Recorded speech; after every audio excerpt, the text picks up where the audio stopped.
now. Um, we are going to have a guest speaker, and then we're going to jump into the business meeting. But why don't you go get food if you want some right now. I think our guest speakers will be okay if you're doing it when they're speaking too, as long as you're quiet. Because once we get into the business meeting, we kind of want everyone seated so we can keep moving through our business efficiently. So yes, get in line, get your food, and we will begin our program. And thank you so much for being here.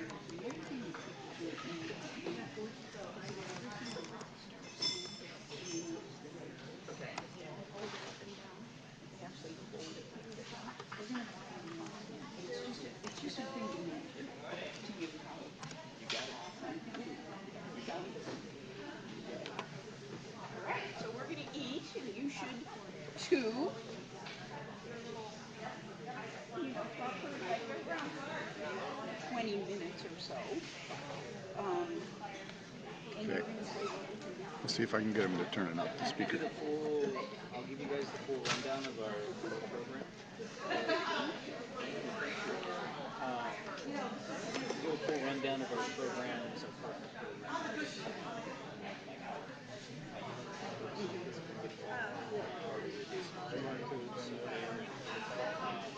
I didn't email it because I'm still working on it this morning. But I can email it to you so that you can look at it again. Where do you want me to go and pull it back? Yeah.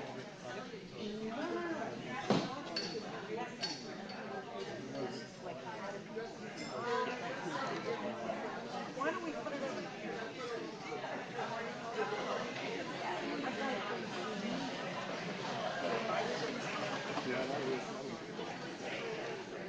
And then we can go further.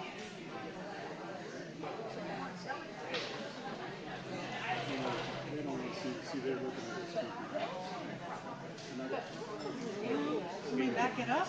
I want that to stop following us, but it's going to do it. It comes up. All right, so tell me when I've got a range. A lot of what I have is purely like what do we do?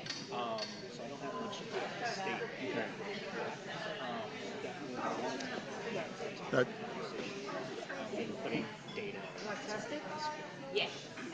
Okay, we're gonna test the speaker again, see if you guys can hear it. Yes. How was that? Yes. That's better? Much better. Good, thank you. Great. Okay. Yeah, it's always good to hear what's going on.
This is over. We're driving up to Seattle.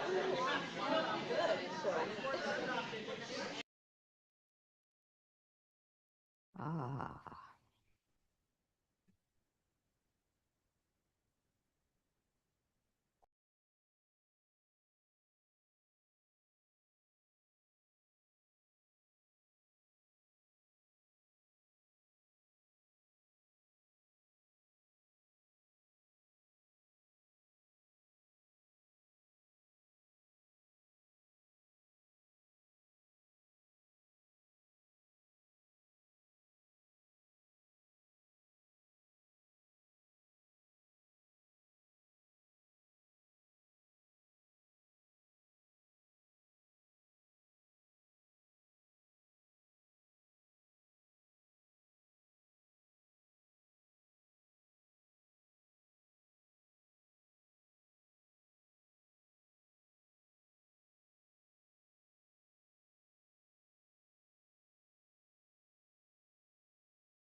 pricing, I think the price is just, I love it. I understand that not many people pay for it, but I feel like it's a big room.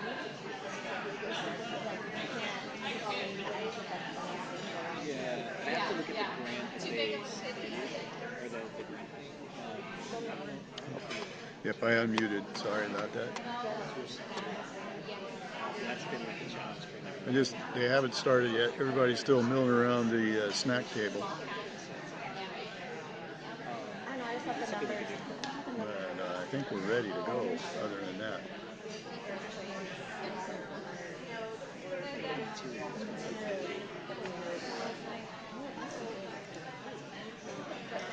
So I don't know if we need to go have a meeting.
Sutton, and I'm going to be chairing this meeting today.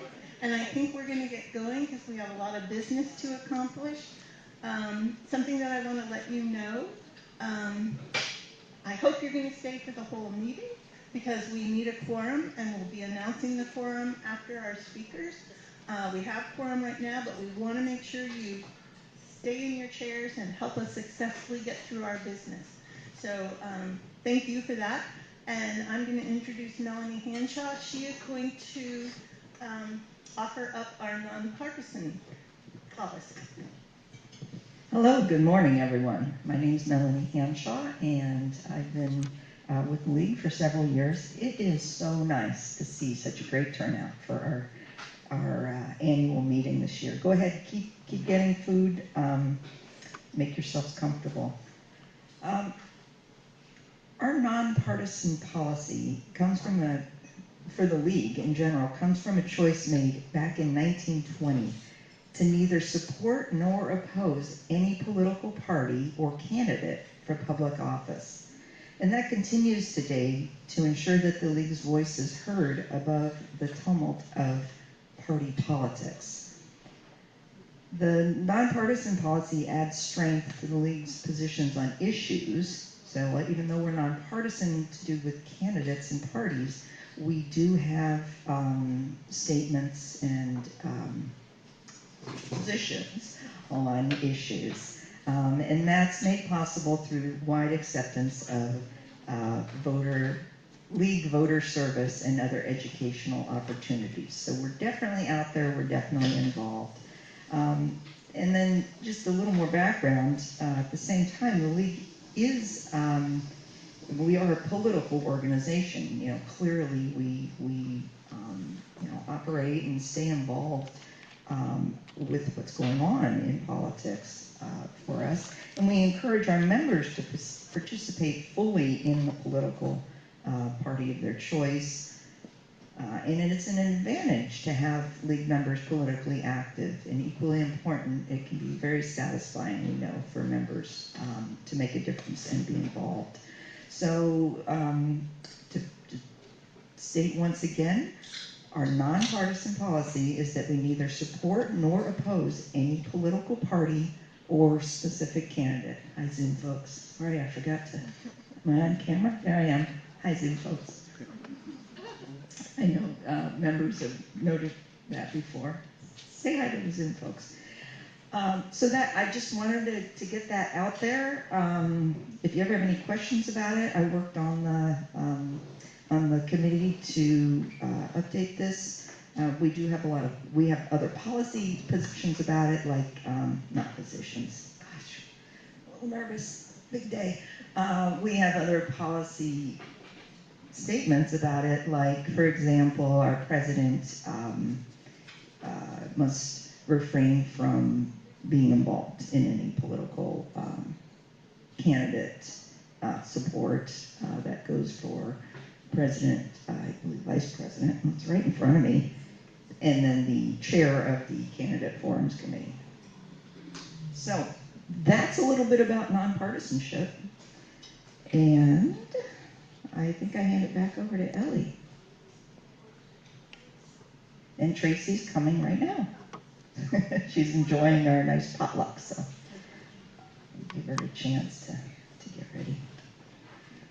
I see some new faces. We're going to have members raise their hand just to see who all are new members out there. Can we do any introductions?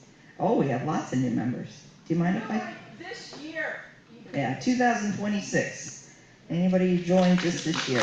New members this year. Thank you. Welcome. Please welcome these folks. All right. Tracy. Yes, and thank you for answering our call to show up. We're going to have more calls to show up, so you're going to hear them. Well, today is super exciting. Oh my goodness, it's getting better and better, isn't it, Andy? So you know, aren't we concerned in Washington State about what is going on with immigrants? And as a matter of fact, we stand tall at the convention that's going to happen this year because Washington State is going to present another concurrence to accept our position of welcoming immigrants. And it's a change and is better suited to what's going on right now. So here we are in this situation, and in Washington State, we also have an absolutely outstanding partner, and that is the organization of LULAC. Oh, are we going to put and so today we have several people coming from Washington. Look at this, the oldest national Latino civil rights organization in the United States. So I would like to introduce Andy, and Andy is going to, you always got to stand just in the right place, somewhere right about here. And Andy is going to introduce his speakers, including Angelina. We're very excited about Angelina. She's starting a new chat. Amanda. there was her mistake. Andy Lara is the president of the local LULAC of Greater Clark County. And he sponsors so many programs. Andy is always ready to volunteer, show up, strategize, and champion the work of community organizing. Originally from Texas, it turns out that Andy is known as the fish guy by day, which means that we also want to talk to Andy about our climate policies and everything like that, and things that we care about in the Northwest, because it turns out that he's a field ecologist. He has his BS in ecology and evolutionary biology, and is currently an aquatic ecologist at the Kramer Fish Science. And I can't even describe to you the things that he does. They're so complicated and scientific. He does a lot of data analysis and creates community structures. And as president of Greater Clark County, he does multiple roles: public relations, civic engagement, and outreach. He shows up by focusing on diversity, equity, and inclusion. He's been guiding the local Latin community for the last several years. Andy Lara.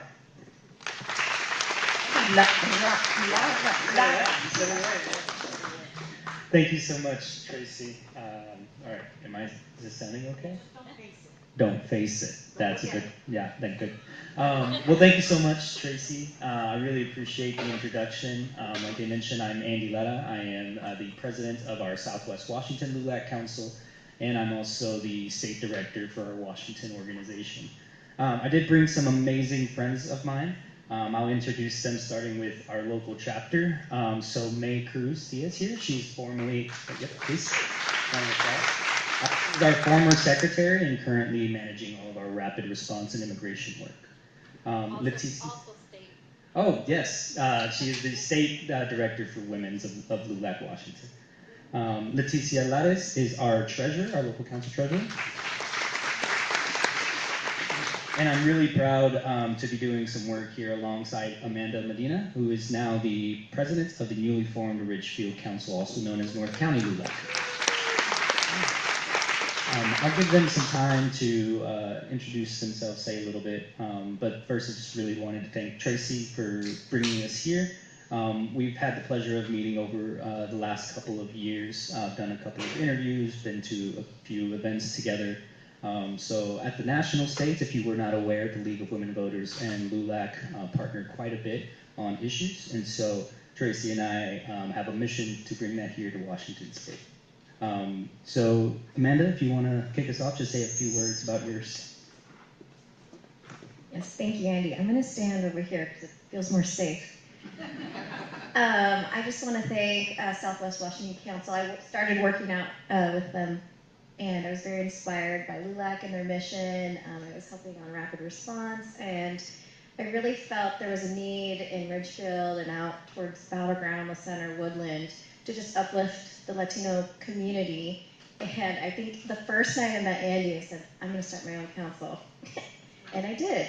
So we are North County LULAC Council 47035. We just became council this month. So every Thursday, the last Thursday of every month, 6 p.m. Ridgefield Library, we're having our meetings. They're open to the public for now. Our main focuses are going to be social services, healthcare, stuff like that. Youth advocacy. There's a huge need in the schools to uplift the Latino and Hispanic kids out there. And then lastly, interfaith collaboration. I have a lot of churches reaching out, a lot of people reaching out to me, probably monthly. How can we help? How can we donate? What can we do? So I want to kind of get that together. But yeah, that's kind of all I have to say. I'm a nurse, so healthcare is very important to me. I'm a mom, so yeah. Thank you so much.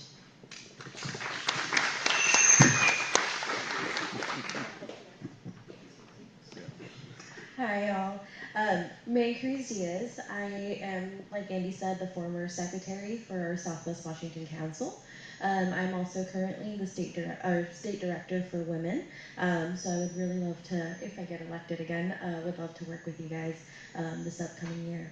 And then as during the day, I work as a mental health counselor, and I help run our rapid response team as well.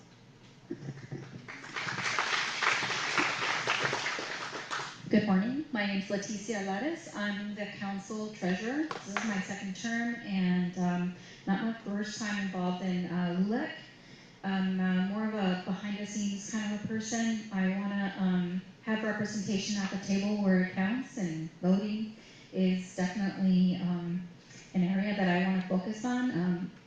But during the day, I am a loan officer, a commercial loan officer for a nonprofit community lender. So access to capital is, big for me. My background's in business and accounting, so the treasurer position was pretty logical for me to be in.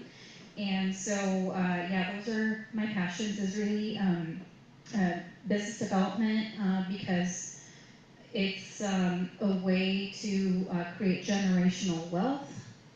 And so I live in that area, and so it's my pleasure to be here. Thanks for having us. Maybe Amanda had the right idea of being safe over here. Okay. All right, if you want to go ahead and go over to our presentation. I have a tendency to love to talk about ourselves, so I'm going to try and go as fast as I can because I have quite a few slides. Ladies, feel free to interrupt me and join in anytime. So we are the League of United Latin American Citizens, that is LULAC. We are the oldest and largest Latino civil rights organization, founded in 1929 in Corpus Christi.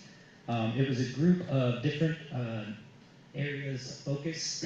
Several organizations came together as a coalition in Corpus Christi to form the National League.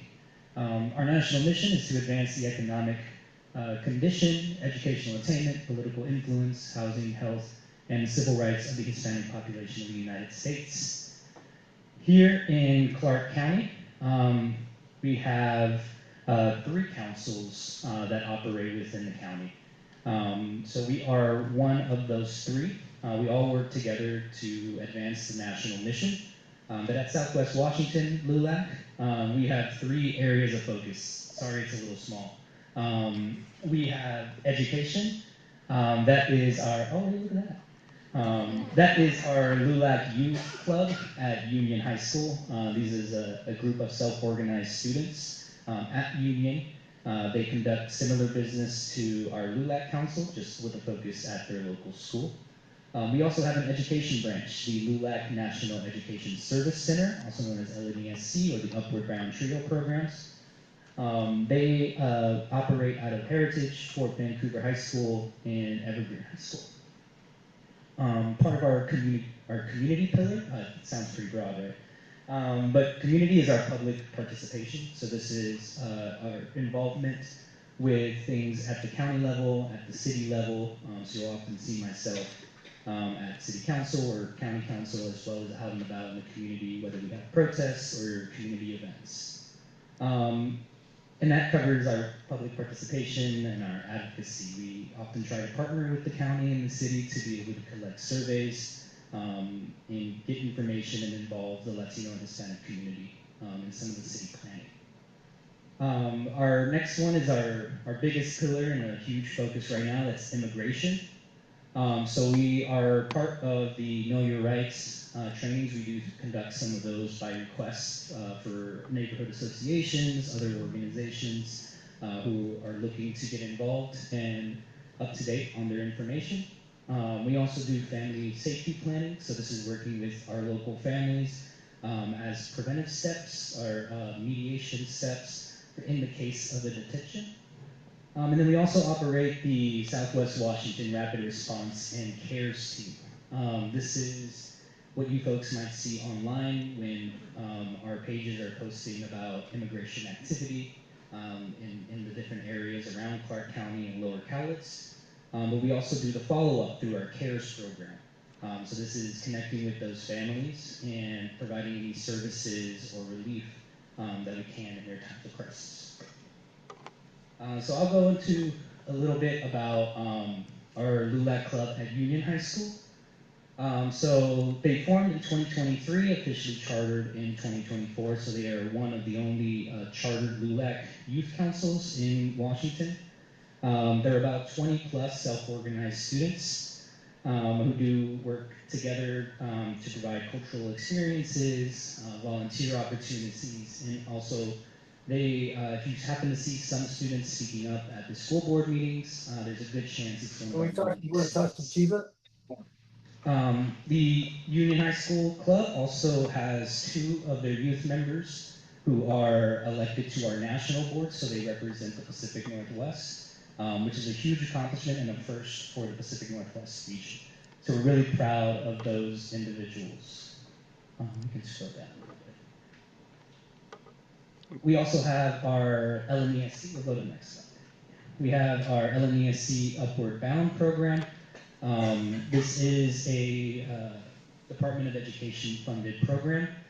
So that is ran by Sandra Zavala, who is also a VPS school board member, and their project coordinator and several of their administrative assistants and tutors. They have quite a bit of a program. It includes tutoring, weekend sessions, college trips, educational workshops, and leadership training. So the main focus is to help motivate students and give them the tools needed to move into secondary education. For some, it's the first in their family to go. I will send this out to Tracy so that it can be distributed. You can get a little bit more information. We can go down to the next. I'm going to probably fly through these next few slides. The program is year-round, so during the school, they do the weekly tutoring, monthly Saturday academies, and then leadership opportunities. So this is like our spring break trip, our summer programs, our summer trips. We also include them with our LULAC youth students when we do advocacy days in Olympia. So they also participate in that. They have a summer program, which is around a 6-week program where the folks come and take college courses actually, get trainings from different professionals, and also several other cultural experiences. Several folks are eligible for Upward Bound. We have 2 sections. That's normal Upward Bound that's funded by the Department of Education. So that is U.S. citizens, legal residents, who are first generation, low income, and at academic risk of failure. We also do have a Dreamers program, which is open to all students. Here are some forms, so if you know a student at any of the high schools that I mentioned that you might want to recommend for this program, you don't have to be Latino for this program, throw that out there. This is where you can refer either teachers or students themselves. You keep on going. And they do have some contact information for them that they wanted me to share. LULAC in the community. We do several things in the community, like I mentioned before. So things like art and nature in the park, or the Halloween trunk or treat that happens on Fort Plain Forward. Our goal with being in the community is being familia. We want folks to recognize our shield and know that it is a place where they can be welcomed, they're included, and also if folks are interested in advocating. Our LULAC mission is for the Latino and Hispanic community, but that does not stop us here in Southwest Washington from advocating for all rights.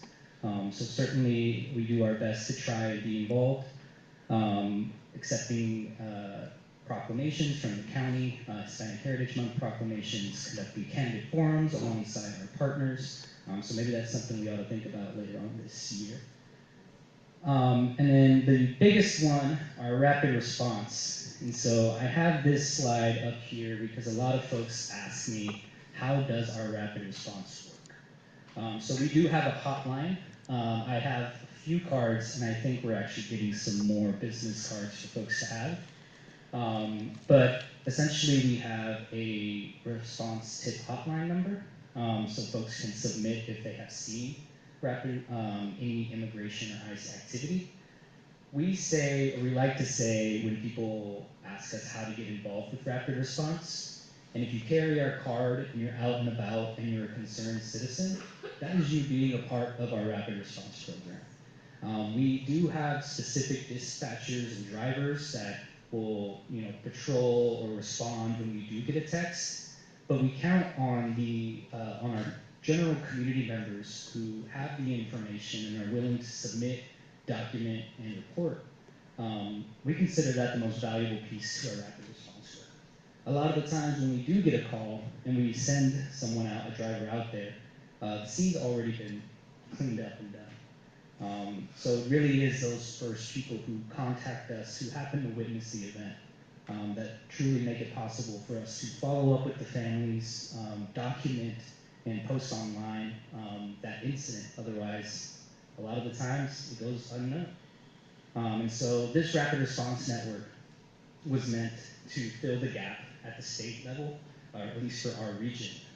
Groups like WISN are statewide and manage rapid response programs, but they're very limited here in Southwest Washington. So over the past year, we've been really formalizing our program here so Southwest Washington members know how to reach us. It's pretty simple. You can actually control, just back up a little bit. Oh, okay. My bad. It's pretty simple to submit a tip. If you happen to see any activity happening, we request that you either text or call us. We do prefer texting because if you can write everything in one message, we can easily copy and paste that over to our response chats and get a dispatcher out there. Andy, we have Yes. some cards too with Yes. that number that we can leave here with that dispatch number. Yes, and I think May is coming in the back with some more as well. And I mean, you have a whistle. And it whistles over here. Right. And also, I encourage everybody just to put it in your contact. Yes. That's what I did. Yeah, I wasn't able to bring our stickers. I wanted to bring our stickers, but we have stickers that have the number on them, and so members have been putting that actually on the back of their phone to be able to show folks, and they can snap a picture of it. Maybe I'll get some for those soon. But we asked for the date, the time of the incident, any descriptions that you can provide on the vehicle or the personnel, and the exact location in which they were seen, or if they were driving, which way were they heading. Once we receive that report, whether it is an active, something that's happening actively, or something that, like a car was left behind that people noticed, we do several things. So we send that out, try to send someone out there to verify whether that is indeed ICE. We do that through a number of databases where we send communications from the Portland ICE facility, seeing what types of vehicles are leaving there, license plates and things like that. If the vehicles are confirmed, we make a public post letting the community know that ICE was spotted in these areas, and if a detention did happen and we're able to confirm that detention, we also make that post and confirm that that happened. Once we've confirmed all of that, all of the above, we do our best to then connect with the family, if possible, to be able to provide any relief services. You can go over to the next one. Do you have any age limit to who can put in a call? So anybody can put in a call. Could you repeat the question so we could all hear? Yes, yeah. The question was if there was any age limit to who can report. We do not have an age limit, but if we're on the phone talking to somebody, we certainly want to be with someone who's a little bit more knowledgeable. I say that because I don't want to put knowledge to an age. We do recommend that if folks are out and about, of course, safety is our #1 priority. And so we do ask that folks go through trainings. We have links to those trainings. And then we have worked with several of our high schools specifically, so 14 and older, and at least having them understand if they do see something, what not to do and what to do. It's hard to put an age limit on accepting those things because we recognize that some youth may be out and about on their own, and they also need to have the skills to be able to protect themselves and also properly submit to our hotline. Can I answer your question? So once we've confirmed that, it goes into our rapid response, and CARES team has several kind of branches to it. So there is the rapid response team itself. These are the individuals who are driving around looking for any incidents to happen. And what we recommend for folks who are interested in doing that, one, definitely take one of the trainings, either through WISN, through PERC. There's several other organizations like Negro Watch, so that you understand the kind of basic steps in safety that go into reporting and observing. We also recommend that if you are just someone who is concerned and you're driving on your way home from work, instead of taking the highway, maybe taking one of the side roads to get there. Oftentimes, a lot of the reports that come in are from folks who veered off from their daily path and happened to see something happening in the neighborhoods around. So, and then these are the folks who are publicly advocating. So any folks that do go to city council or county council, or even some of the school boards, that is something that we kind of help work with community members who want to speak out that way. We have a CARES team that follows up with these impacted families. So May is a part of that team. So this is getting the information where the individual is located and also following up with any family needs. Is there rent that needs to be paid? Does the car need to be picked up and towed? Does the key need to be made? Do they have groceries for the month? Do they need any health services that they've been neglecting because they're afraid to go out and about? Our CARES team focuses on finding those needs, cataloging them, and being able to refer them to some of our programs. Our neighboring council, Vancouver Metro, they work on our legal assistance program. So they've gotten several MOUs and worked with several lawyers to fast track and create a pathway for those individuals who've been impacted to get discounted services and consult with legal aid. Yes, memorandum of understanding. So this is our work with our attorneys here in Clark County, but also up in the Seattle-Tacoma area. So this is just a formalized way and pathway for the families that we work with and directly refer to these folks so that they can get that discounted assistance. And there is a legal fund that Vancouver Metro manages, so folks and community members who are interested in donating to that, we'll have a link a little later, but those funds go to help with the consultation. Yes, yeah, I'm gonna go. We do also do free clinics.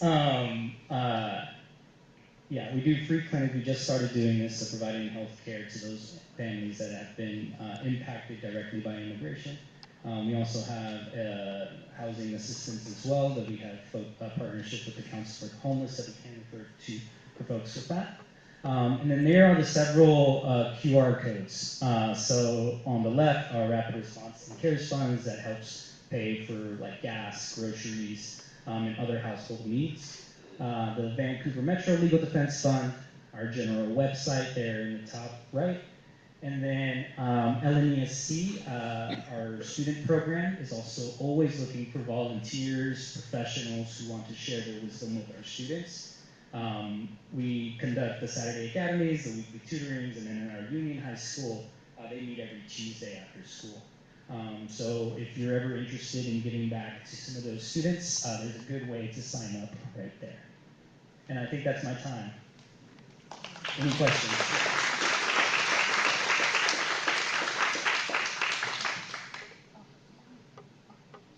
I didn't talk much about the state of where we're at in terms of immigration and things like that. So I'm happy to talk more about that if you want to talk to me after your business and things like that. I don't want to impede on that, but thank you again. Can I just ask one real quick question? Sure. How, I mean, we were seeing a lot of news stories and now it's died down. Yes, I know I'm taking time, but in like 30 seconds or less, Yeah. is it better? Is it, or is, you mean locally? Yeah, locally. Yes. No, I know it's not. Yeah, the question is like, where's immigration enforcement? Question. Yes. The question was, where is immigration activity at? Is it more or less than what we've seen over the past year in Clark County specifically? It's definitely less, but it is not completely gone. And so our teams are still out and about. We are still seeing folks be detained at a less frequency, but certainly it can change at any moment. We've seen this kind of lull before, like in like mid-fall, it kind of lulled out a little bit, but then towards the end of the year again, it picks up. And then these first couple of months have also been kind of slow, but we've seen a lot of movement out of the Portland ISIS. Thank you so much. We're going to leave some cards back here on this table with our contact number for, Okay. be careful and follow up with Andy if you have any other questions. Okay. Thank you so much. Yeah, thank you. And go get some food. And enjoy. And you can sit in those cushy chairs up front. So they've left cards over on that far table that we're welcome to take after our meeting. So thank you very much. We really appreciate this update. So Teresa is going to offer our statement of quorum. Our Can you give them my bylaws state, contact information? our Just tell bylaws them to state text that we me. need to have a quorum of 20% of our We're membership so fresh. in order for us to conduct our business. Yes, And I can't tell so you how many we times are we way literally over. haven't even taken our oaths yet. So drum roll please, we have 48, if more people have not come in, 48 members have come today via Zoom. So So if you give wanna yourself pass a out, big hand, this is really critical, thank you. Okay, so, no, well, we have a few more than that, but we're good. Yeah, we're probably up to 51 now. Yeah, that's okay, no worries. Good, so now we're going to go forward, and John is going to put on the screen the different documents that we will be approving during this meeting. And you may have all seen them on our website. If you log into the members only part of our website, you are able to access them. Closer? Okay. Thank you. Anyway, how we're going to do our votes are by hand. And so if we have unanimous ayes, then we're good to keep moving on. If we do have any nay votes for anything, we will need to do a hand count. And so a hand count of everyone in the room and online. So just know that we're going to be doing that. We also, I have been given a preview, our annual meeting rules. Someone has a motion to change those. We also may have an amendment to our bylaws amendments. So just know that we're going to be working our way through all of that, and we have a process and people here who can help guide us through that.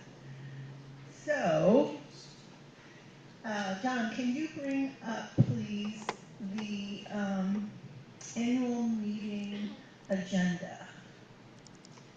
That isn't on there. It's It's the here. document that you need to get separately. Yep. There you go. And I have a few copies of these on the tables in front of you if anybody wants to see them to follow along. But basically what we need to do is do a vote to approve the agenda for today's meeting. I move to adopt the agenda for today. Thank, okay. So Teresa's taking notes. She moved, Mimi Lotta seconded. So let's do a hand vote right now of approving the agenda. Does everyone say aye? Okay. Aye. Aye? Okay, put your hands down. Any nays in the room? Nope. Okay, and John, online, are people voting? Aye. You guys, has everybody said aye or nay? Aye. Aye. Okay. Thank you. Sounds like we got Aye. 5 votes all the way around, so we're going to keep moving forward. Thank you. Now what we're going to do is, John, you can go to the annual meeting rules and open that up. Okay. So the annual meeting rules say that we have this quorum that we've met. We also say that only voting members of the league are able to participate in voting. I think we have some guests here. We welcome you and we're glad you're here. We just ask you to refrain from voting.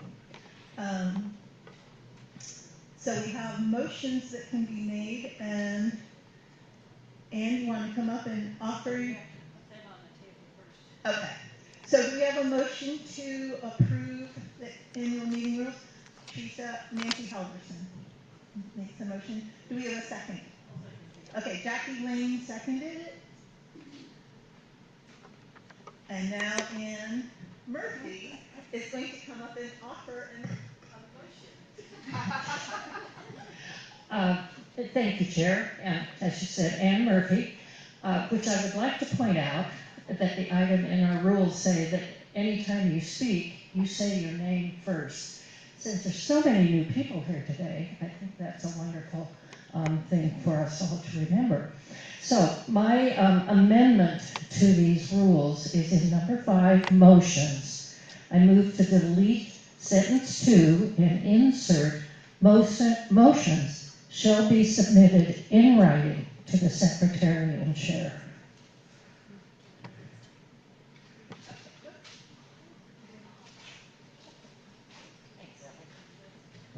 Okay. Yeah, what's this? Basically changing the word may to shall. What it's changing is the second sentence of the motions part of the annual meeting rule says the movement may be requested to put the motion in writing for the convenience of the secretary and the chair. What Ann is proposing is that it is in writing. It shall be in writing. So, For your more complex motions. right. Right. Okay. So you're making a motion to. So I moved something, somebody needs to second it. Does anyone? Second. Okay, we'll say Judy Zeiger seconded. And now we'll take a vote on that motion. Should be discussion. Oh, discussion, sorry. And actually, I just made the motion. And the importance of that is so that the wording is not confused as it goes into the minutes and everyone can then be clear. And if we could read the screen, we should type it up on the screen. But, and as I said, this doesn't need to be every motion. And I don't know how to put that in there for sure, but the understanding is if it's a complex motion that's changing something, then that needs to be written. Any other comments or questions? The only thing is, Just I'm coming over.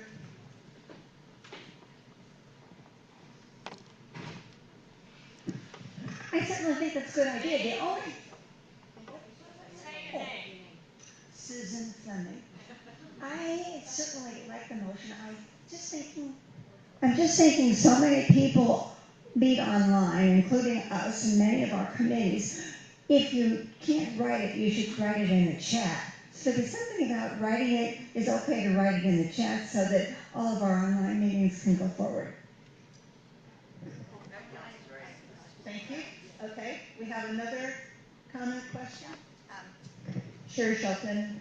And I think that trying to say what is complicated and what isn't complicated, either all of them are, because complicated is not a specific term. Okay.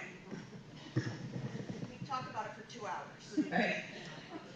Okay, just to that, I'm going to John Mata. Thank you, John Latta. I think I'm looking at the current wording, and I think that that's fine because it allows the leader, the chair, who's running the meeting, to make that decision, and it's right there. It tells them, so you know when it's complicated enough that you need it in writing, and you can ask for it. So I'm thinking I would vote against this motion. Okay, I'm coming to you, Edry. If anybody on Zoom wants to speak, please raise your hand. I'm voting against it. I think that even as you talk about it, it appears that it only pertains to some things. I think that is confusing for people, and the may is one that we can initiate at the meeting to say, please explain further, or something like that. I just have a real problem with us making decisions before we meet that it can or cannot be introduced.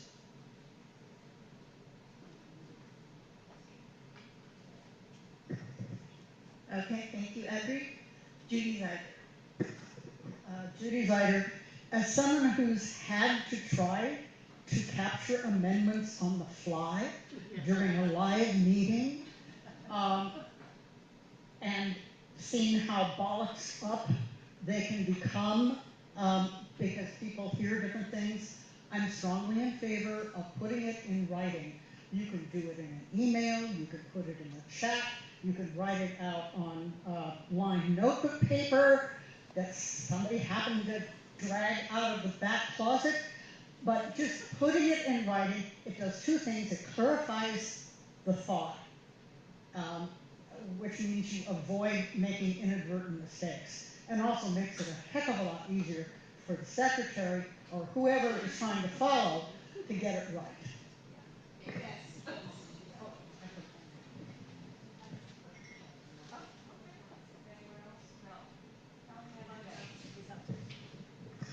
I just wanted to clarify that the in writing, Melanie Hanshaw, the in writing, because that, what does that mean? We've been talking about the chat. That's literally just like written word instead of verbal word, right? So like I could, you know, for the next change or whatever, I could just grab any piece of paper, scribble it down and go, here it is, right? It's that simple? Okay. Okay, so now what we're going to do is take a vote on the motion to approve this motion change, amendment to the, yes, yes. I got it right here. Got it in writing. Do you want to read it back, or does that matter? Yes, Ellie, that's why you have it. So Yes. Okay, great. Let's hear it. Right here in front. Oh, okay, thank you. This is my copy. So annual meeting roads motion says number 5. 1, move to delete sentence, the second sentence that I had read earlier, which is the movement may be requested to put the motion in writing for the convenience of the secretary and the chair, and instead insert these words. Motion shall be submitted in writing to secretary and chair. So we're going to vote on this now. All of those who approve, raise your hand. Question, is that all motions, all changes that we want to make? No, this is just, we're going to vote on each change, on this amendment to the annual rule. 3 Zoomers, yes. It has to be in writing. Is that for all, for this particular? These are the annual meeting rules. And so this is, what we're all doing here today is the annual meeting. And so this is specifically for our annual meeting. This option of having things in writing can be carried forward into other areas, but right now we're just voting on the annual meeting rules in this motion. I've got you, Shyla, thanks. So let's vote, who's voting aye? Okay, Amy, are you counting? Okay, so let's see, okay, so we see a hand, okay, lower your hands. Who's voting nay? Okay, so we have 3, and are there any people online who are voting nay? Do anybody online voting nay? I'm voting yay. I'm voting aye. Yes, gotcha. Yes, thank you, Dan. Mm-hmm. Yeah, we have no nays online. Okay, so we have 1, 2, 3, 4, 5. 6? It's 6 now,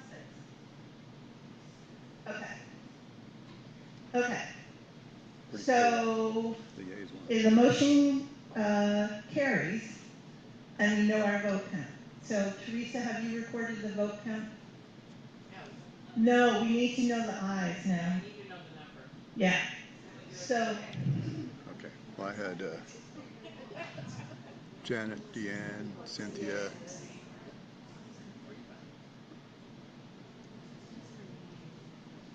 And one other. Yes.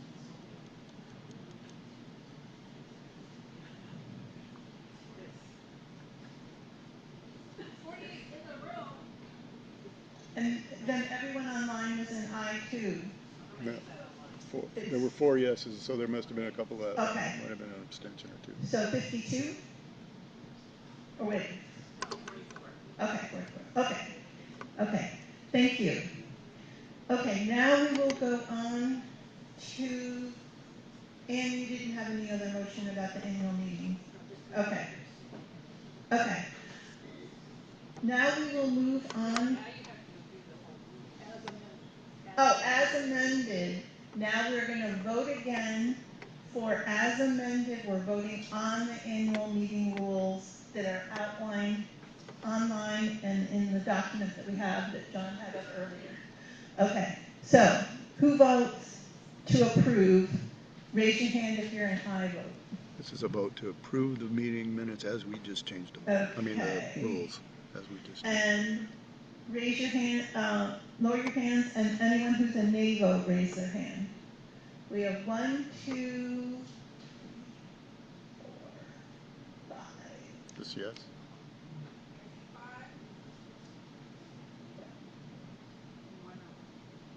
Are we yeses still? No, you're, Oh. These are the nay votes. Oh, okay. Now we're looking for nay votes. Are you a nay vote, John? No, I'm a yay. Oh. I think we have by show of hands. Okay. I'm a yay. Okay. Thanks, Ann. Thanks, Deanne. Okay. So we just have, how many nay votes now? 4. Okay. Okay. Okay, so Teresa, do you have your numbers? Okay, thank you very much. Now we will move to Teresa, who will request that we approve the minutes from the 2025 annual meeting. And John, can you bring those up on the screen? Yes. So I move to adopt the minutes from Teresa Torres. I did not do the minutes last year, but still, I move to approve the minutes from the annual meeting of May 2025. Did I say 2020s? Second. Okay, copy a second. Okay. And now is there any discussion about the minutes? I have a question for clarification. Ann Murphy, question for clarification. Does this league appoint a reading committee to read these minutes like right after the annual meeting? Because how many of us remember what happened a year ago? That's a great suggestion. It's a great suggestion. They are published. They are published right away after the annual meeting, and I believe we don't have our webmaster here today. She had a personal circumstance, so can't be here. But I believe they've been posted on our website for people to see them throughout the year. So we haven't had a reading committee, but they've been available for everyone to read. Okay. Hello? I can talk loud. No. We wanna, yeah.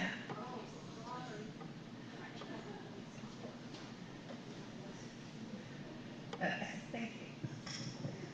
I'm Joan Rice, and this is a question. If I was a member but not in attendance, how would I know if they were correct? So who votes on the accuracy of the meeting notes from last year's annual meeting?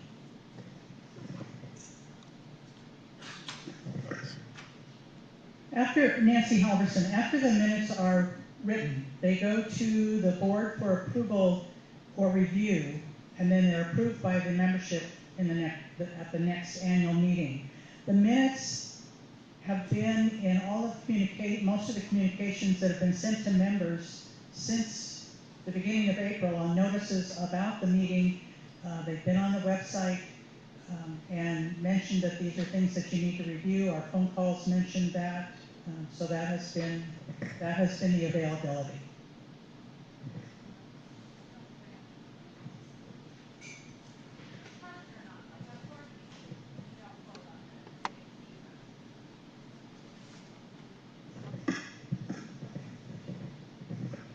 Joan Rice again. You know, I really appreciate what comes to me online from the group. But if I'm not there, if I did not attend when the minutes were taken, how would I know that they contained an accurate reflection of the discussion? That would be the situation with any minutes of any meeting. And I'll let Judy answer that. And if you weren't sure, you would abstain from voting.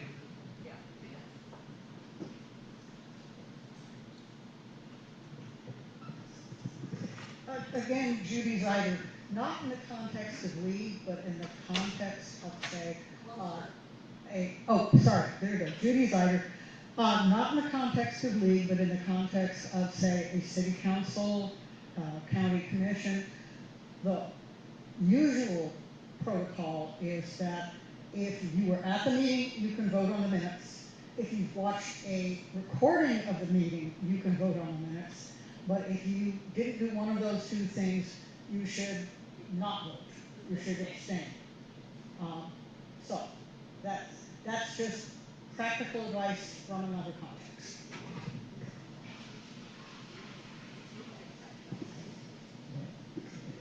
Yeah, okay. So I'm going to call for a vote of the minutes again. All those in favor, vote aye. Raise your hand. Okay. Hands up to approve Online, minutes. have they voted, Sean? I've got 2 votes. Okay. Only 2 votes online? Yeah, are there any others? Yeah, no, I just see 2 Okay. votes. So we're gonna subtract the names. And anyone who's abstaining? No, just because I need to know the number. Any abstentions? Please raise your hand. 10 here, so 42 yeses and 10. Okay, and any nays? Okay. Any nays? We're done. How many, with 42 yeses, with 10. 10 abstained, but I don't know about the people online. I could 2 voted in favor online. 2 up, 1 abstention, and Okay, no so nays. there's 1 abstention online and 2 ayes online. 11 and 44. Yeah. We have quorum. Okay. Now we're going to take up the amended bylaws. And I have a page that is on, I put a couple sheets on each table about, with a brief explanation for the reasons for the amendments to the bylaws. Primarily they have to do with recommendations that came within our board for some clarity and definition. They also have to do with recommendations that came from the state league and national league in regard to bylaws around the board and being able to have a grievance policy and be able to remove a board member or officer if they are, for lack of a better word, stepping out of line of what the league's organization is about, or causing any what's the word, Tracy, I'm looking for? Not in line with league policy. Yeah, not in line with league policy and procedures. So, John, can you, okay, so he's got the bylaws up there. I know. Judy, how do we proceed? Just go through the whole list so people. Okay, so John, do you have, John, I sent you that document yesterday, the Word document that I put together that explains the,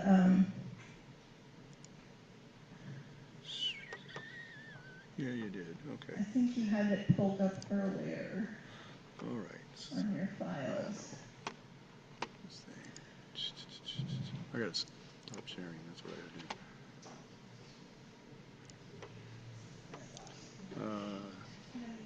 Okay, I apologize. So basically, Article 5 regarding the board, Section 4, line 49, this is about the executive committee. This amendment offers further clarification of who will serve on the executive committee, how they will be selected, and what the quorum will be.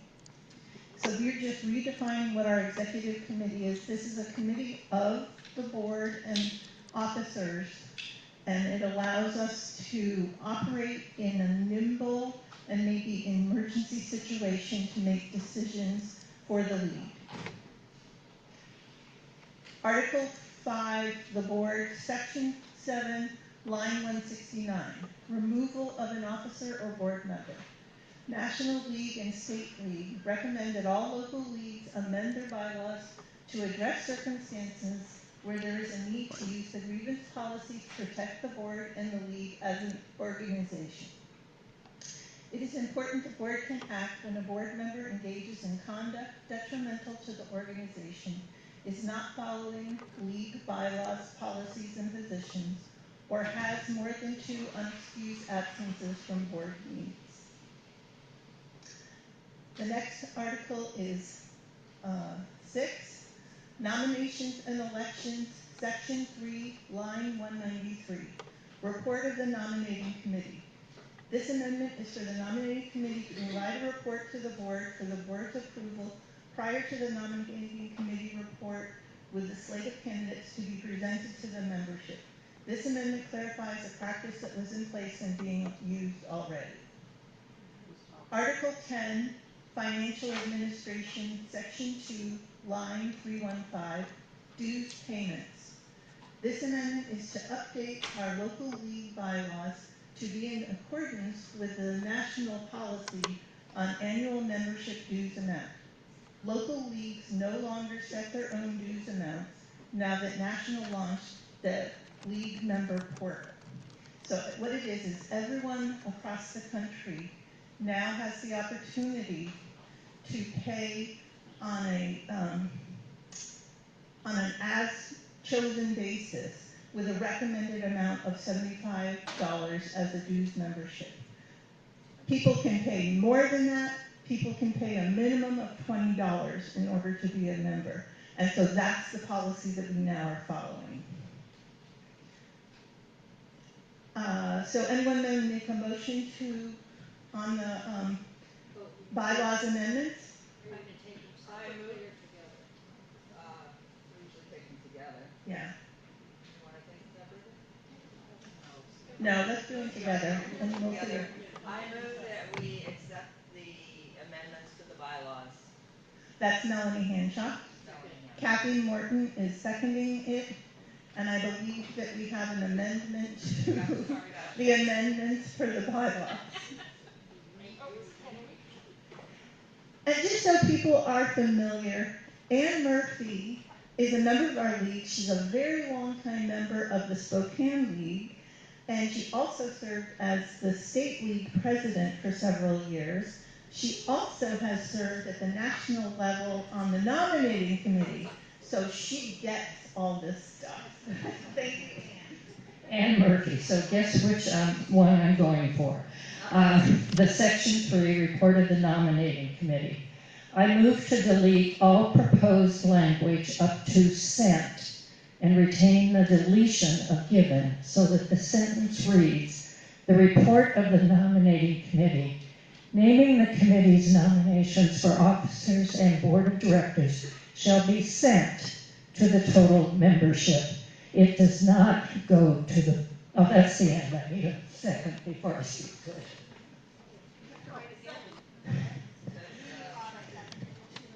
Does the secretary have that in writing? Yes, she does. And so does the chair now. And so the reason for this is League does not require, involve the board in approval of the nomination slate. It goes directly to the membership, or in the case of state and local, it goes directly to the local and or state leagues, depending on what the next level is. The board should receive a courtesy of that slate prior to it going to the membership, but they have no say or approval process in terms of what League does. So that's the reason for presenting this motion. Any further conversation? You just tell me again who seconded it. No. No, it was Kathy. Kathy Morton seconded it. Yeah. No, for what Ann just said. No, nobody's done that yet. Right. Oh, okay. I thought I heard a voice. Oh, the motion? Yeah, I asked for it. Yeah. Okay, I'm Yeah. sorry. It was me. It was Okay. me. Okay. Move it along. Yeah. Yeah. Okay, so Mimi seconded that. Okay. Are there any further conversation? Anyone have any statements about this? Oh, I did want to also say that when you go to the national website that does provide templates for local league bylaws, this is how it's worded there. Thank you. That's pretty good. So what we're voting on, John, can you scroll? Yeah, so we're voting on Article 6, Nominations and Elections, Section 3, Line 193, Report of the Nominating Committee. Can you enlarge it? So we're voting on that first. We're voting on Ann's to amend that statement. And so Ann's statement now reads. It's not in the actual bylaws. No, this is, no. Oh, but you wrote that whole sentence in there, so. Yeah, yeah. So, We ought to see the bylaw language. yeah, go to the bylaws, John. Yeah, but the bylaw language is. Yeah, we should have it so that I can modify it too, so we get the Word version or something.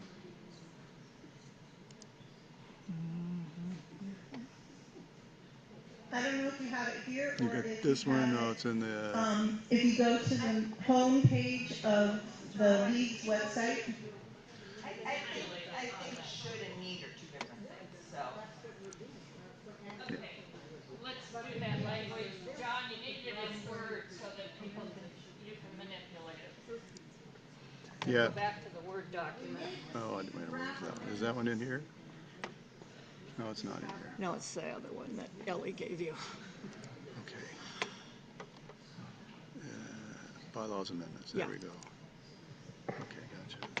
I'll get that to share now. There we go. All right, go down to Article 6. Gotta get it to share first. Right. Everything's okay, here we go. Nope, that's not it, is it? Yep, that's what you need. Okay. Article 6, line 3. Can I just do it? Yeah. All right, so. If you're logged into our website, there's a direct link on them. But the link is a PDF. We need the Word document. Okay. You can cut and paste it. Well, this is presented to the. This is a Word. I can change this. But Oh well, no, this is not the wording. So That's what the actual I'm going words. to do right now is I'm going to read what we have written in the bylaws that were proposed that include the new language. So she's going to section read it 3, verbally, report of the okay, nominating guys. committee. The report of the nominating committee naming the committee's nominations for officers and board of directors shall, and these are new words, be presented to the board for their approval at the board meeting no later than the deadline for the annual meeting notice for membership. The approved nominating committee report shall be sent to the total membership 2 weeks prior to the annual meeting and the election. Nominations shall also be taken from the floor provided the consent of the nominee has been obtained. So Ann's amendment takes out the new language about being Yeah, but you presented can't to the board for manipulate their that approval at a document, board so. meeting, and it inserts the report of the nominating committee naming the committee's nominations for officers and board of directors shall be sent to the total membership Blah, 2 blah, weeks blah. prior, blah, blah, blah. Yep. So what we're going to do now is we're going to vote on The Ann's amendment. amendment. So by a show of hands, raise your hand if you vote aye for approving Ann's amendment. Okay. And John, do we have any votes online? We have 2 ayes Okay, online. thank you. And do we have any nays? Any nays? Nope. Okay. We're good. So Ann, now what we're going to do is move on. Do we have any other amendments for the bylaws?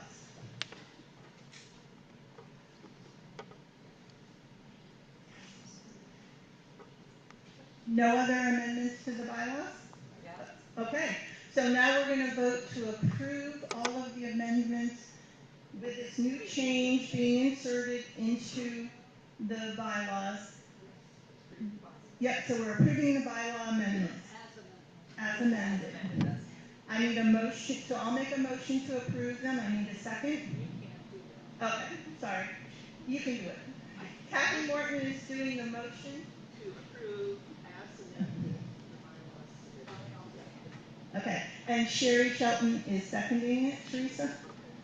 Okay, now let's vote by a vote of hands. All voting aye, raise your hand. Aye. Okay. Any nay votes? Any nay votes, John? Any nay votes? No. No. Okay. Approved. Thank you. Thank you. Thank you. And thank you, Anne, for your due diligence for us. I appreciate it greatly. Okay.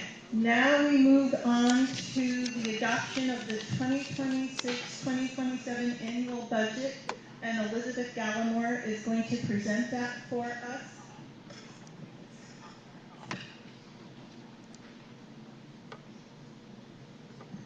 Good morning. How are y'all doing?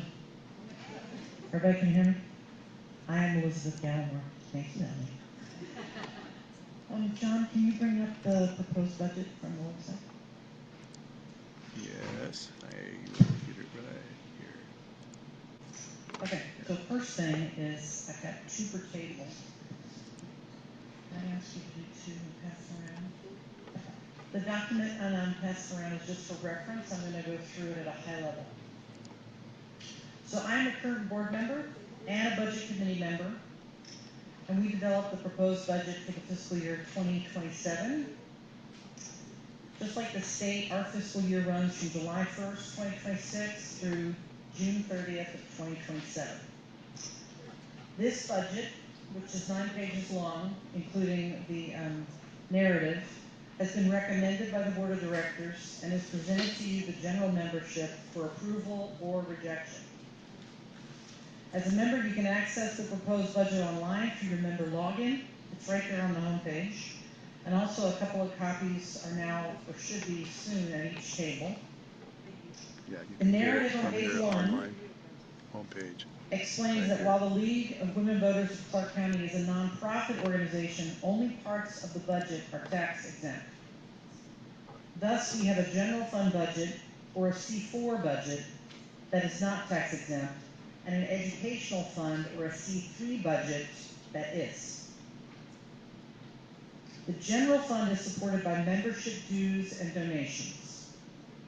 The general fund supports the League's administrative activities like insurance, storage, post office box, etc., and some committee activities, especially those of the Action and Advocacy Committee, and some activities of the Communication Committee.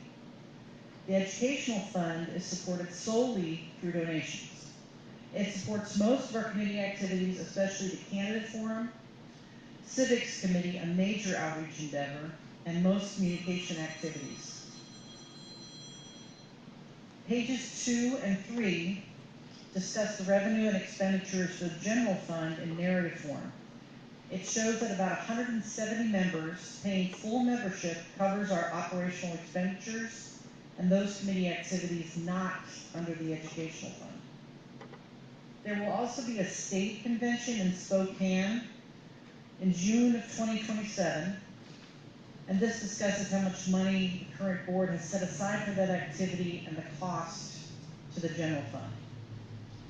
Pages 4 and 5 discuss the revenue and expenditures for the education fund in narrative form. It discusses which committees have requested funds for the forthcoming year, as well as the money set aside for the 2027 state convention. Pages 6 and 7 show the general budget in table form, and pages 8 and 9, the education fund budget. You can see on page 8 that not all of our committees are requesting funds, and you can also see that expenditures, including attending the state convention, exceeds revenues, but that we can pay for those expenses using carryover money, i.e. money that's left over for the 2025 to 2026 budget. In summary, and this is on behalf of Cynthia Gardner, should have said that at the beginning, we are fiscally sound and have the funds to pursue the activities outlined in the report. And now is the time for any questions that you may have, and I will answer them to the best of my ability.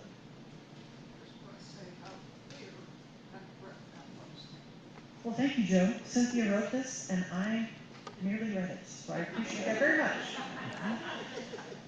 All right, so Ellie, back to you, I think.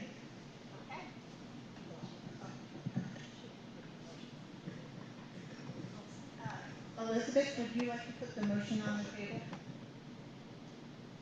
I motion that we, I move that we approve the proposed budget for the 2026-2027 fiscal year. Okay, Tracy seconds it. And now we'll take a vote. Thank you, Melanie and Ian. Any discussion about the budget? Does anyone have any questions about anything that Elizabeth has just shared or that you have read online in this proposed budget? Okay.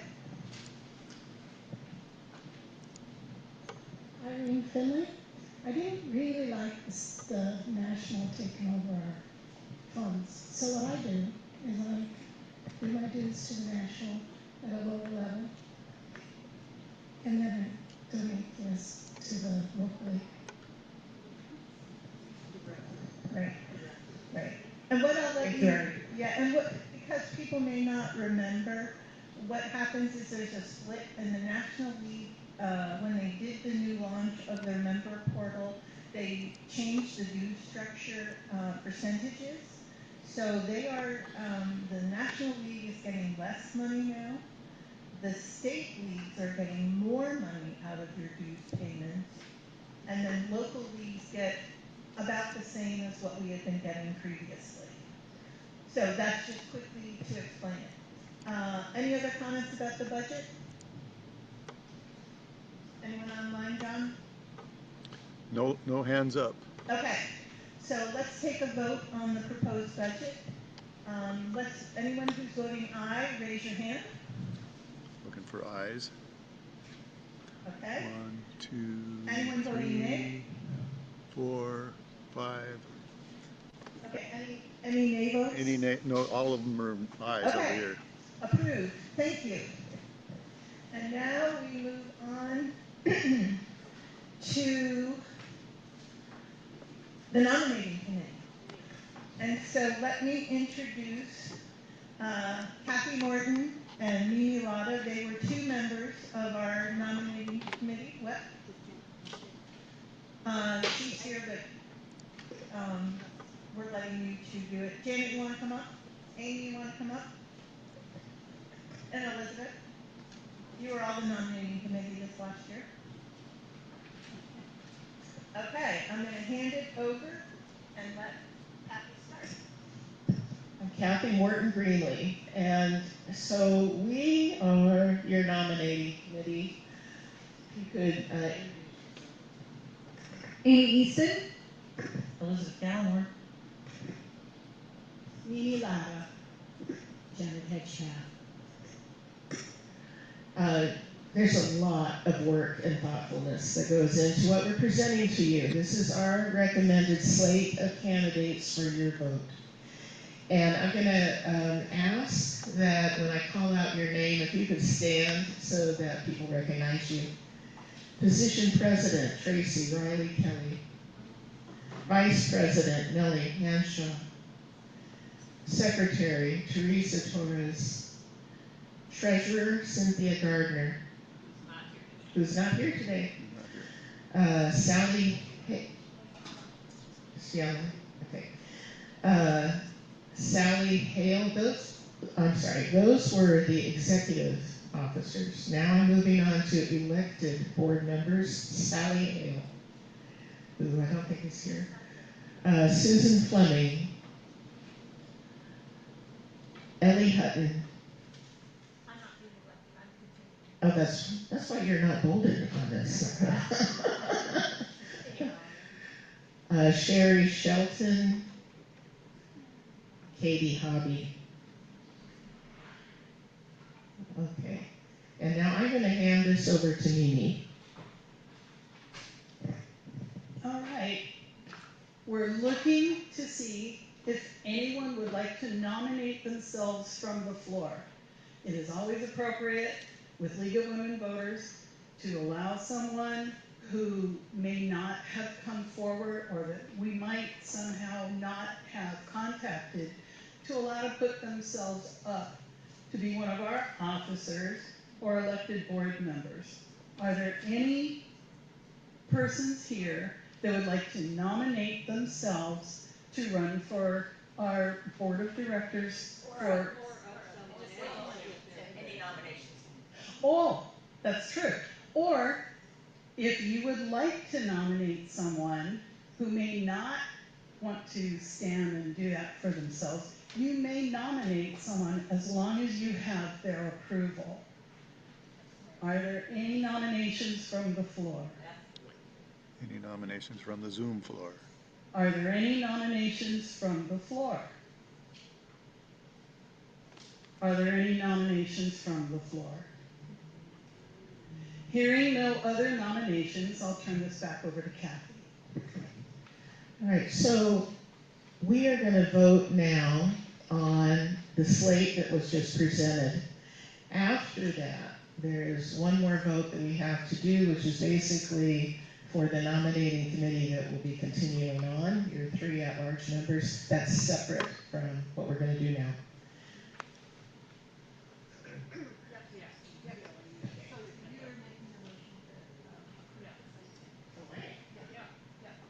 All right.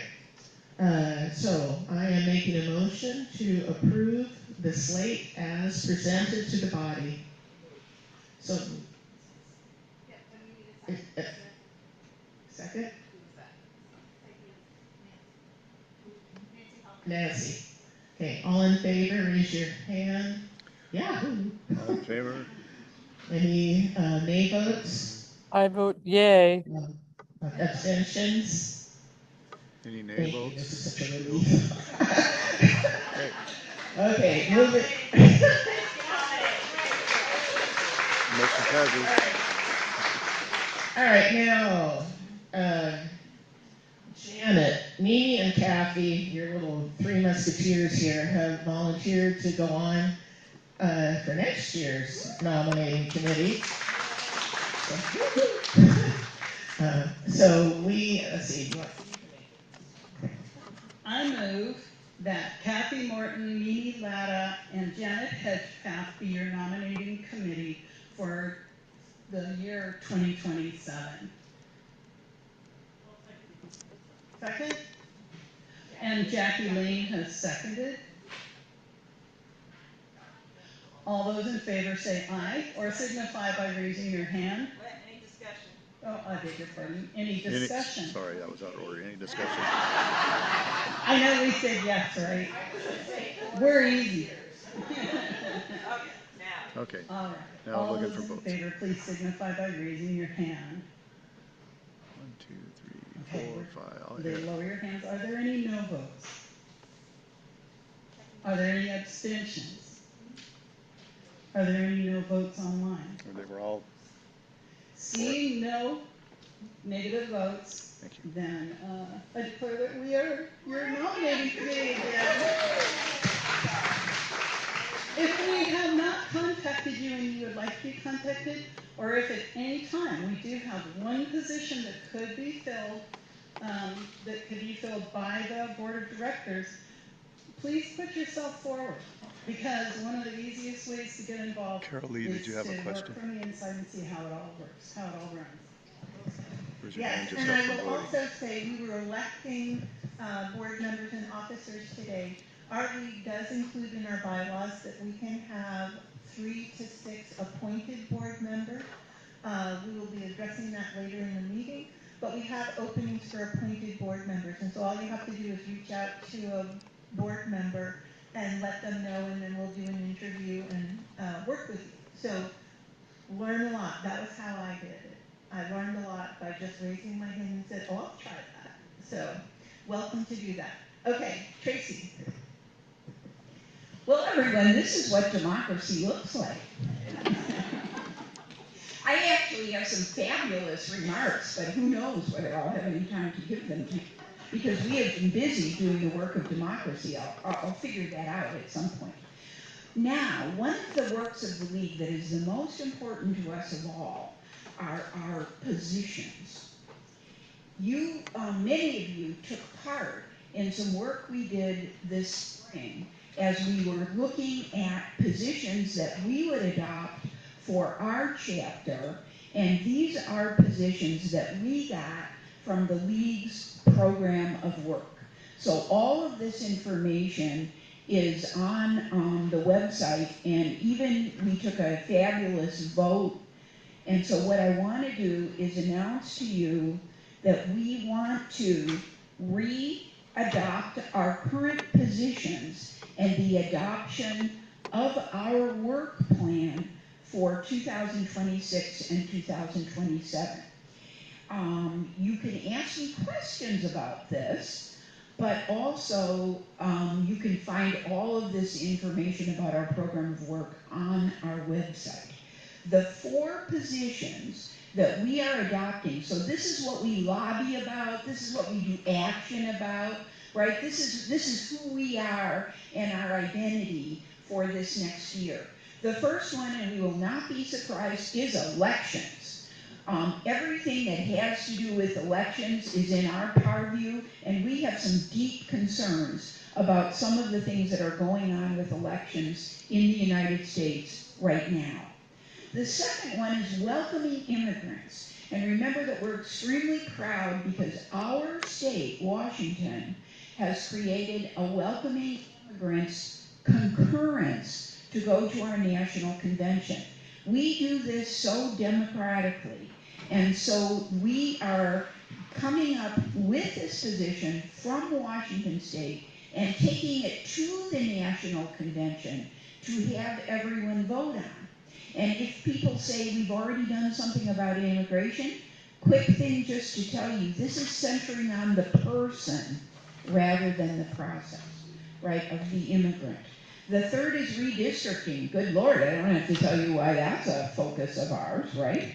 And then the fourth is the Indian tribal, the Native American tribal study for Washington State, which Susan Fleming is very involved in. And we'll learn a little bit more about that this fall. Any questions about the vote that I'm about to ask you for, which is to do a vote to accept this as our chapter's program of work? Yes, Ann, uh-oh.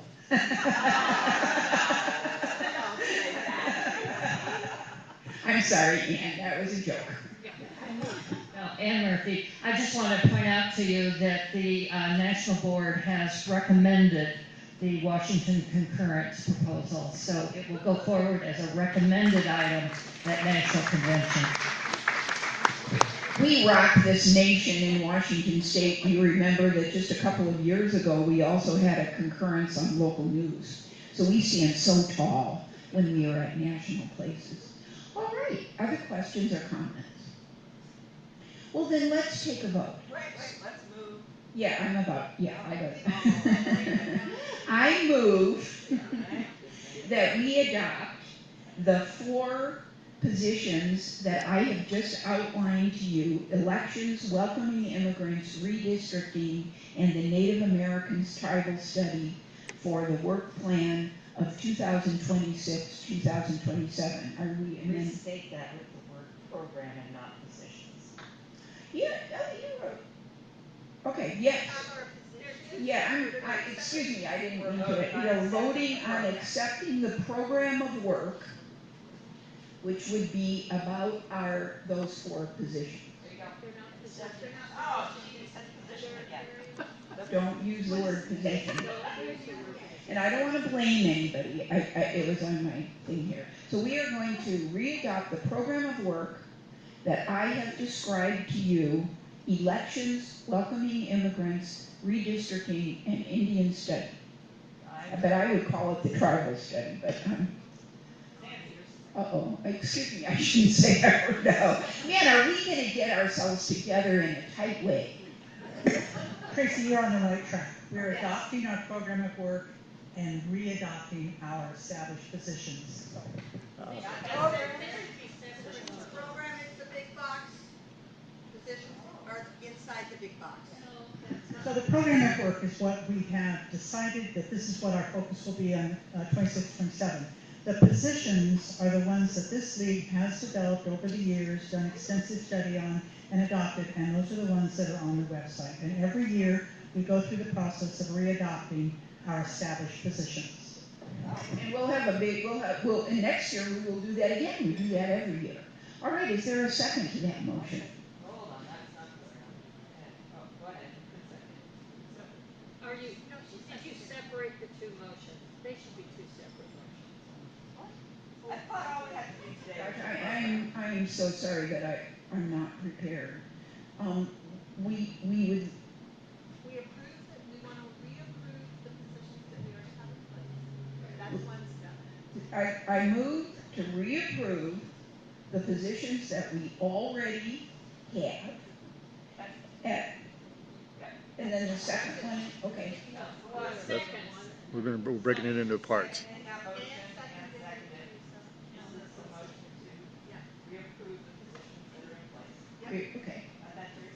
And now we can take a vote. All in favor? Discussion. Oh, yes, discussion. No, we're ready. I hear no discussion. Now you may. Okay, All reapproving in positions favor? that we already have. Are Say in favor? aye. Aye. Now, I'd like to make an motion. Oh, wait, no. Oh, nay votes, thank you. Any nay votes? As the vice president, aren't we lucky she's going to be in charge of everything next year? Opposed, say nay, raise your hand. Yeah, right? Thank you. All opposed? Whoop, no, not me, that was a demonstration, that wasn't a nay. Okay, and the motion passed. The motion passes.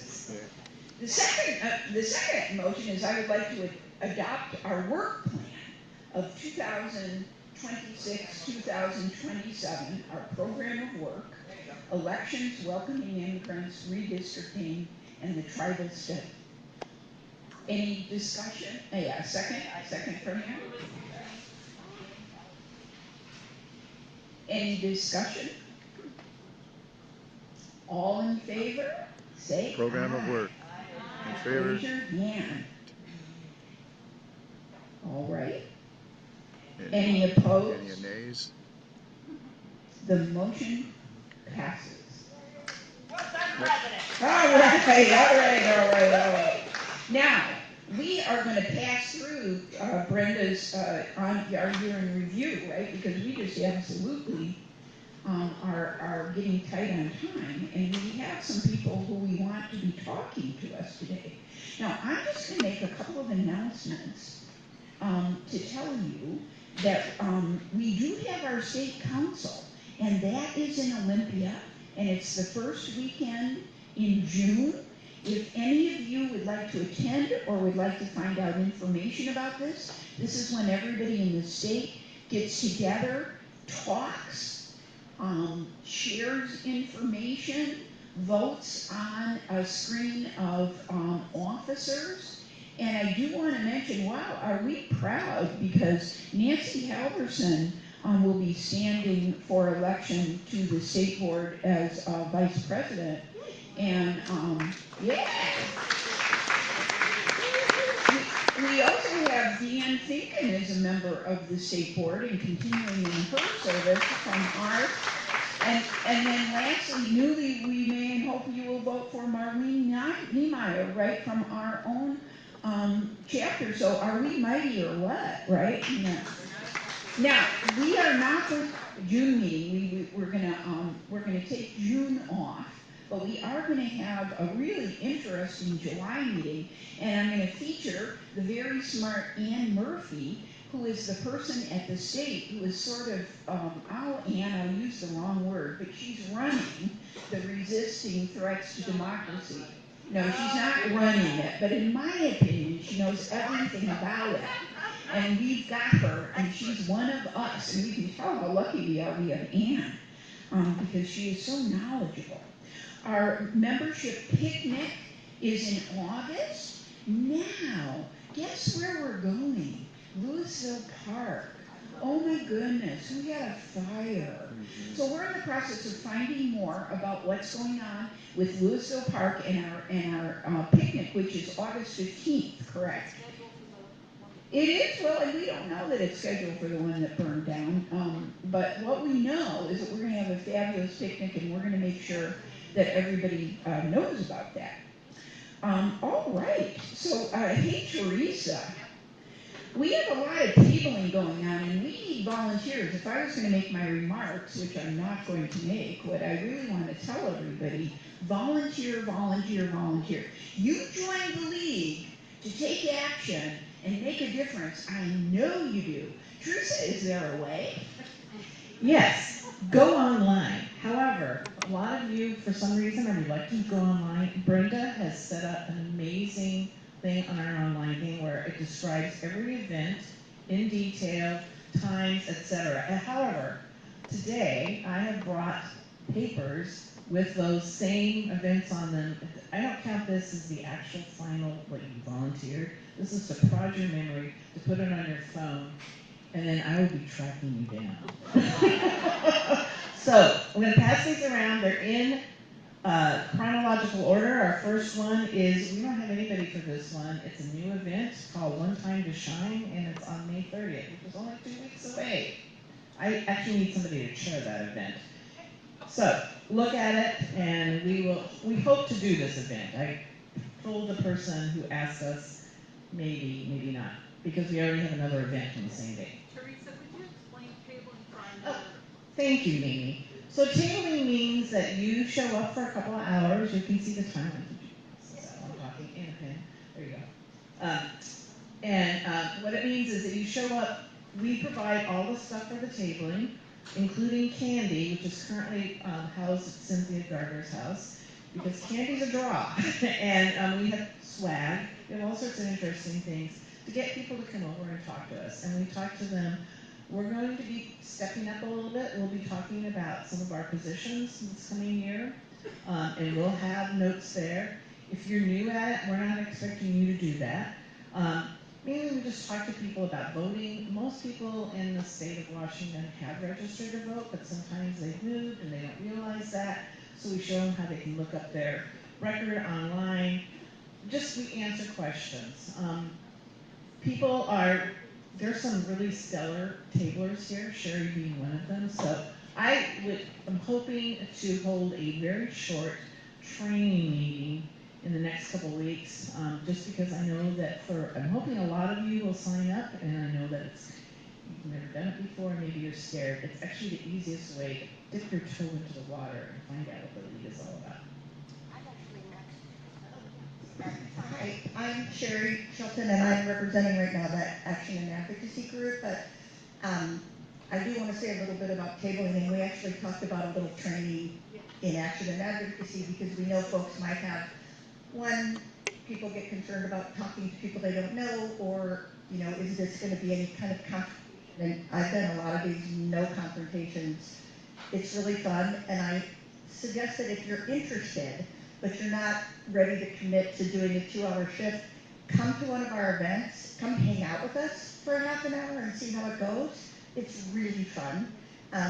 We also have a spinning wheel. The spinning wheel and the candy is like the best combination, and we were talking in Action and Advocacy about changing our topic from civics to the threat to democracy and decline to sign. And so we're going to, again, she said bring up the bar. So I just want to mention about decline to sign. It is, many of you may know about the SAVE Act. Keith's passing something out here. It is a Washington version of this. Quick question, how many of you folks in here have a driver's license that is different name than your birth certificate? Yeah. That's me. That's most women, not all women, but most women. You could not then do the voting there unless you had a passport in the same name as your birth certificate. You have to have an enhanced driver's license, which folks, you have to bring your birth certificate to get. And there's some challenges to that as well because it's expensive to get an enhanced license. We know that there are folks who cannot afford to do that. Only 1 in 4 people in Washington state have a passport. So that's an expensive process, and you have to come in again. So we have a lot of rural areas in Clark County. We have folks who don't have transportation to come in and change all this stuff and re-register every year. And we have folks with mobility issues who can't get in, people who can't take the time off of work. This is one of those things that we love about mail-in ballots. We don't have to take time away from our work day for those of us who have schedules that we can't just say I'm leaving to vote. And so we are going to have a little workshop on, I wrote it down, didn't I? July 12th. So July 12th, it's a Thursday at 6:30 in the afternoon. Oh, June. What did I say, July? Okay. It is June, and this is going to be just for folks who have an interest but have never written a letter to the editor or written a letter to their legislature. We're going to have just a get-together. We'll either be in a park or a coffee shop or something, and there are folks who have done this a million times, and we're just going to workshop it together and talk about it. One thing that's really important that I think in those letters is something personal. So if you have a story or something that has affected you personally, that really makes a difference in your letters. But just come out and be with us. We'll have more information, hopefully in the next voter if the timing is right, but at least on the website. And if you're interested in joining the Action and Advocacy team, see Kate back there. I'm also going to mention Elizabeth and I do our new DEIB, Diversity, Equity, Inclusion, and Belonging Committee. Elizabeth is passing the chair of that on to me at this time, but this is really about making members feel a part of. We have a lot of great ideas, so if you're interested in that, let one of us know. Or you could sign up online. Did Brenda do that online with the committees? Yes. Bomb, that is the bomb. What we're going to do also in July is we're going to spend a little bit of time on the website so that everybody has an easy time finding these things that we are describing. So I really hope that you could come to July. I also want to tell you I have some of the bomb remarks, but I'm not going to have any time to read them. So I want you to come in July and hear them nevertheless. Some very big things are coming up that we want you to know about. There are going to be some presentations about the charter review. One of them is tomorrow. There are 4 different ones And you'll be able, and this will all be on the website. So go on the website, be looking on the website for all kinds of information. In July too, we will ask Irene to mention a little bit more about redistricting, but she has a handout that she is going to give here. I just want to say I've got a lot of things to give, so I'm going to just like go in and really bomb on these thanks, and also ask for the new board members and the old board, the current board members, everybody, do you want to all start coming up behind me? I want to thank all of the board members for 2025-26. We had an innovative board structure this year where we had a shared leadership model, and we did not have a president and a vice president. And one thing that came very clear to me is I thought that it was a good idea to get an executive, because there just are so many pieces to be put together, right? And so thank you very much for voting for us for this structure. There are people who have taken some very, very major roles. Teresa Torres, our secretary, and Cynthia Gardner, our treasurer. And we are so lucky, as Teresa and Cynthia are going to be here again. Rachel, do you want to, where's Rachel? There she is. Look at this, how together we are. In very league fashion. I wish I could have found gold and purple. Now, Ellie Hutton does so much work for us as membership chair. It is just absolutely extraordinary. And folks, we need you to be part of things. It's fun and easy to represent the league at tables. And then the other thing that we can really use is more help getting all of our members more together and engaged. So you'll hear about this. We really want to thank the hard work and accomplishments of our departing board members. Marlene Niemeyer, who is not here, Kate Castenson, who has done so much work on the huge area of action and advocacy, most of the work we do, and we've given it all to Kate, and doesn't she know how to do it? Elizabeth Gallimore, thank you so much, and the special work that she did with the belonging and our new committee there. We're so excited to know that Nancy is going to give her expertise as vice president of the state board. Her shoes are very expansive and hard to fill. Now, who else am I thanking? I just want to make sure. Oh, Brenda Leash is not here today, but Brenda is who runs our website and makes it so magnificent, and it is just so user friendly. Thank you so very much to our committee chairs. They get roses too, the nominating committee, wherever they are, find them. And Amy and all of the wonderful crew who you just met. People who do such important work for us. Melanie Hanshaw, our vice president, doing the enormous list of candidate forums. Melanie needs all kinds of volunteer work for that, and we want to see you there. The voter services and civics chair, Teresa, can you imagine this, our secretary, and she even does all of this work as well. We want to thank Mary Austin Seymour, who is not here today, for her WSU liaison. Nancy Halverson does a variety of things for us. One of them is our Observer Corps, where we go to different meetings and take minutes to find out what is going on. I asked Nancy about that, as well as our membership engagement and leadership development. And Nancy is very, very involved in this at the state. We want to thank our tribal studies, Susan Fleming, redistricting, Irene Fleming out here. So many thanks to Sally Hale at Communications. And I think I might have it. Just say Clark County rules. Clark County rules.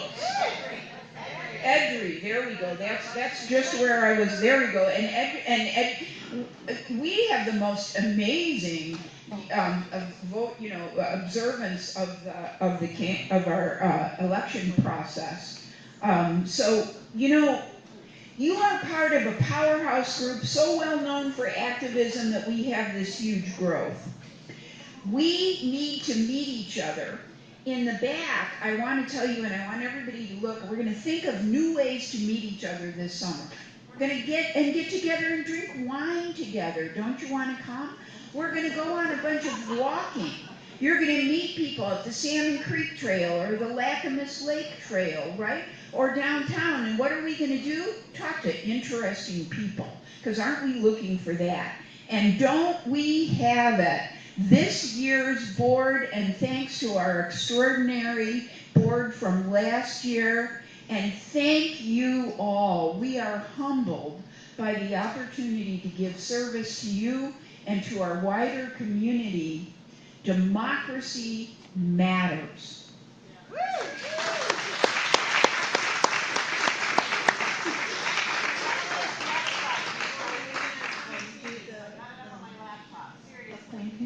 Oh my goodness, my goodness, my goodness, my goodness. Yes, we are.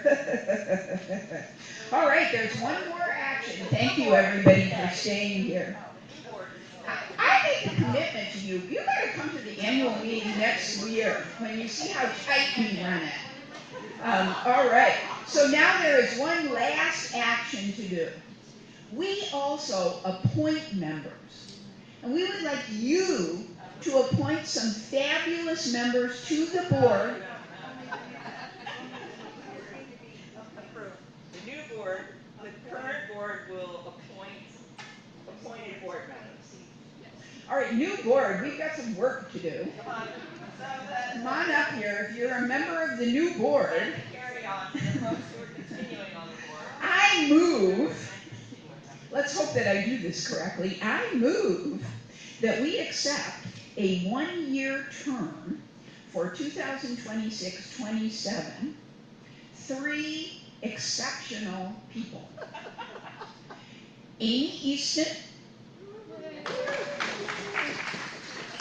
2 people are not here, but please accept their wonderful service, and they are Jane Johnson and Elizabeth Westby.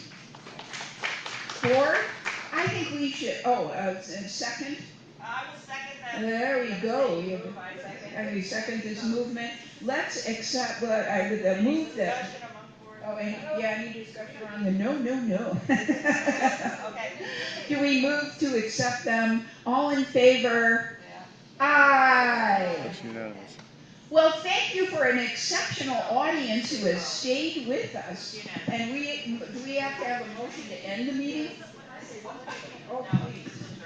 We had a couple of new members at our table, and I suspect there are others who may be groping in the dark about how to get on the website, how the whole league comes together. If that's you, well, come in July, but also, before you leave today, we'll connect you with Ellie, and we'll find out when the next orientation meeting is, because we don't want any members who are new feeling like they don't know what's going on, okay? Yes, and we send out email to new members. Okay, anyway, but we send them out, but we haven't scheduled it for June yet. But Brenda, Lily, and I organize those and schedule them, and they're on the website. And it will be part of the voter that comes out on June 1. So you look for that, and feel free to reach out to me. You can get to me, my email address is membership@lwvclarkcounty.org. Another thing we're going to do. Joe wants me to tell people, please continue to eat food. And also, there are little containers over there if you want to take any leftovers. Thank you so much for everyone bringing things. We really, really appreciate your presence and your joy today. And Julie? I just want to say, Can we adjourn the meeting and then have you say it? Julie Cup. I follow the Charter Review Commission with Irene, and I have some flyers for the 5 town halls they're doing in May and June. I've only got 20 copies, but if you'd like one, I'll stand by the door and you can grab one. Okay, Melanie Hamshaw, I move to adjourn our annual meeting. May I have a second? I heard Ann Murphy second. Any discussion? All right, all in favor? Woohoo! Say woohoo! Any opposed? Say nay. Okay, thank you.